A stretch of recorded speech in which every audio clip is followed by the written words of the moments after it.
Hello everyone, study with us में आपका एक बार फिर से स्वागत है। और आज हम डिस्कस करने वाले हैं सुपर इम्पोर्टेंट क्वेश्चंस जो कि काफ़ी इंपॉर्टेंट है आपके नेट के एग्जाम्स के लिए। अगर आप तैयारी कर रहे हैं यूजीसी नेट पेपर 1 के लिए तो आप जो है हमारी पहले की वीडियोस को देख सकते हैं। एनटीए नेट पेपर 1 के नाम से हमारी एक अलग सी प्लेलिस्ट है जहाँ पर आपको जो है अलग से पेपर 1 से रिलेटेड सभी वीडियोज़ मिल जाएंगी। तो चलिए, वीडियो पसंद आए तो लाइक करें और चैनल को सब्सक्राइब नहीं किया तो ज़रूर कर लें ताकि ऐसी वीडियोज़ की नोटिफिकेशन आपको मिलते रहे। तो पहला जो आज का सवाल है वो ये है कि निम्न में से कौन सा शिक्षण का मनोवैज्ञानिक सिद्धांत है। ठीक है, मनोवैज्ञानिक सिद्धांत है। तो इसका जो सही आंसर हो जाएगा वो हो जाएगा मनोरंजन का सिद्धांत।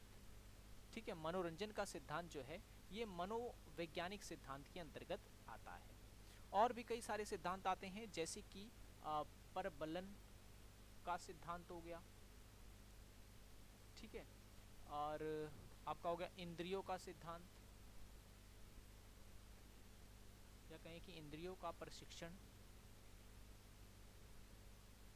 ठीक है, और अभ्यास का सिद्धांत भी इसी में आता है। ठीक है, अभ्यास का सिद्धांत।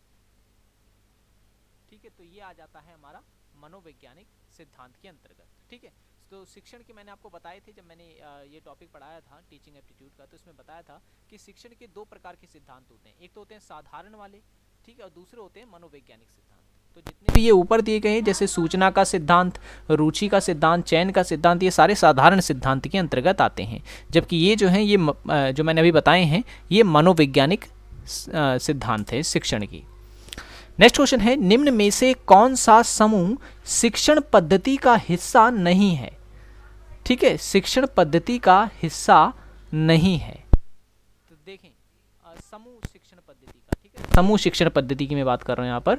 तो समूह शिक्षण पद्धति में देखिए विचार गोष्ठी यानी कि सेमिनार आ ही जाता है, परिसंवाद भी आता है, इसमें भी कई लोग शामिल होते हैं, पैनल चर्चा में भी कई लोग शामिल होते हैं। जबकि इसका सही आंसर है ऑप्शन नंबर डी, व्याख्यान जो होता है वो एक व्यक्ति के द्वारा दिया जाता है, जिसे इंग्लिश में हम लेक्चर भी कहते हैं। ठीक है, तो व्याख्यान इसका सही आंसर हो जाएगा। विचार अगर मैं बात करूं विचार गोष्ठी की, तो विचार गोष्ठी मैंने आपको बताई थी, ये लघु स्तर की भी होती है, राष्ट्रीय स्तर की भी होती है और अंतर्राष्ट्रीय स्तर की भी होती है। जबकि परिसंवाद की मैंने बात की थी तो मैंने बताया था ये 3 से 10 दिन चलने वाली प्रक्रिया होती है, जिसमें विचार संगोष्ठी के सभी जो विशेषताएं होती हैं वो शामिल होती हैं परिसंवाद में। ठीक है, पैनल चर्चा में भी कुछ इसी प्रकार से होता है कि जो ग्रुप होता है लोगों का वो इसमें शामिल होता है।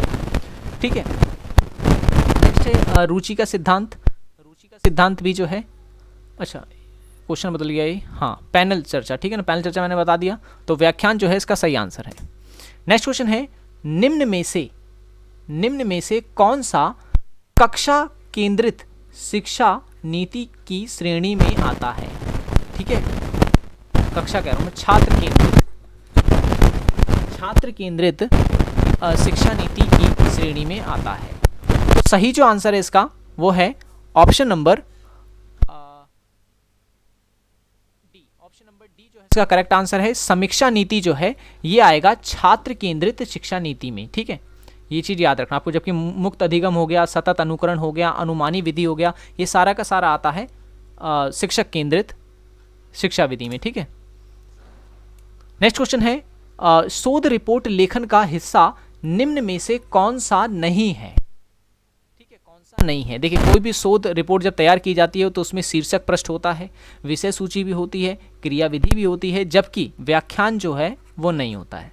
तो सही आंसर क्या हो गया इसमें हमारा, ऑप्शन नंबर डी जो है इसका करेक्ट आंसर हो जाएगा। ठीक है, ऑप्शन नंबर डी, ये आपको इसमें जो है याद रखना है। नेक्स्ट क्वेश्चन है, प्रत्यक्षवाद से संबंधित मुख्य सिद्धांत कौन सा है।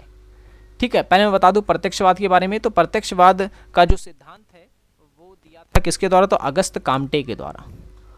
अगस्त काम्टे, ठीक है, इन्हीं के द्वारा जो है सिद्धांत दिया गया है। इन्हें समाज शास्त्र के पिता भी कहा जाता है।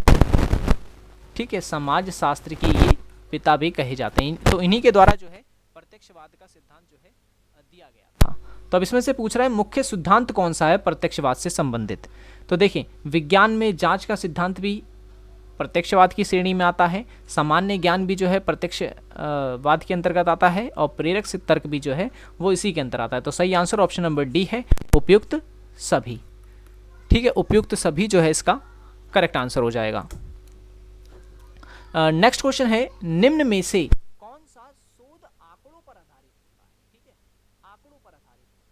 तो आंकड़ों पे जो आधारित होता है वो होता है मात्रात्मक शोध। ठीक है, मात्रात्मक शोध जो है इसका करेक्ट आंसर है, ये आंकड़ों पर आधारित होता है। जबकि कार्यात्मक शोध अनुसंधान की बात करें या कार्यात्मक शोध की बात करें तो ये किसी मुख्य समस्या या कहें कि हाल की समस्या के समाधान के लिए इस्तेमाल किया जाने वाला शोध होता है। ठीक है, और गुणात्मक शोध जब भी हम किसी भी कहें कि वस्तु वगैरह की या फिर किसी भी व्यक्ति की गुणों का जब हम वर्णन करते हैं तो वो किस श्रेणी में आता है? तो वो आता है गुणात्मक अनुसंधान की श्रेणी में। जब हम लोग किसी भी घटना का अध्ययन उसको ऐतिहासिक से जोड़कर करते हैं, इतिहास से जोड़कर करते हैं, तो ऐसा अनुसंधान जो आएगा वो ऐतिहासिक अनुसंधान की श्रेणी में आता है। ठीक है, ऐतिहासिक अनुसंधान की श्रेणी में आता है, तो ये भी आपको याद रखना है। ठीक है, सही आंसर इसका है मात्रात्मक अनुसंधान। नेक्स्ट क्वेश्चन है, कक्षा संप्रेषण के निम्न में से कौन सा सोपान है? ठीक है, तो कौन सा सोपान है हमें बताना है इसमें। तो देखें, शिक्षार्थी में रुचि पैदा करना ये भी है। ठीक है, और विषय वस्तु को संगठित करना ये भी आएगा इसमें। ठीक है, और उद्देश्यों के अनुरूप पुनरावलोकन भी सही है। तो उपयुक्त सभी जो है हमारा सही आंसर है, उपयुक्त सभी इसका करेक्ट आंसर हो जाएगा। ठीक है, और एक और होता है, आपको याद रखना है प्रतिपुष्टि। कक्षा संप्रेषण में प्रतिपुष्टि जो है काफ़ी महत्वपूर्ण होती है। ठीक है, प्रतिपुष्टि से ये पता चलता है कि हमारा जो कक्षा का संप्रेषण है ये सफल रहा या असफल रहा। ठीक है, प्रतिपुष्टि को फीडबैक कहते हैं। ठीक है, फीडबैक ये भी आपको याद रखना है। फीडबैक से पता चलता है कि आपका जो संप्रेषण है वो सफल हुआ या फिर नहीं हुआ। नेक्स्ट क्वेश्चन है, अब ये मैथ का क्वेश्चन है। ठीक है, ये पूछा गया था एग्जाम में कि कोई व्यक्ति 10 रुपए में 11 संतरे खरीदता है और उसे 11 रुपए में 10 के संतरे बेचता है। ठीक है, 10 के भाव से बेच देता है, तो उसे कितना लाभ और कितना हानि होगा हमें बताना है। ऐसे सवालों को हल करने से पहले एक तरफ आपको लिखना है वस्तु और एक तरफ आपको लिखना है मूल्य। ठीक है, तो खरीद कितने का रहा है, यहाँ पे मैं क्रय मूल्य लिखूंगा यानी कि सीपी यानी कि कॉस्ट प्राइस। तो खरीदा कितने का, देखो 11 संतरे उसने खरीदे कितने रुपए के। अब एसपी नीचे मैं लिख रहा हूँ यहाँ पर एसपी यानी कि विक्रय मूल्य। तो बेचा कितना, बेचा है 10 संतरे कितने के, 11 रुपए की। ठीक है, एक तरफ मूल्य लिख लेना है, एक तरफ वस्तु लिख लेनी है। तो ये वाला हमारा जो है ये खरीदने का मूल्य है और ये वाला जो है बेचने का मूल्य है। तो ऐसे सवालों में आपको करना क्या है, सबसे पहले वस्तुओं को बराबर कर देना है। ठीक है, तो मैं 10 को यहाँ ऊपर वाली संख्या से मल्टीप्लाई कर दूंगा यानी 11 से मल्टीप्लाई करूंगा, और ऊपर वाले 11 को मैं नीचे वाली संख्या से यानी कि 10 से मल्टीप्लाई करूंगा। तो ये कितना बन गया, ये बन जाएगा 110। ये कितना बन गया, 110।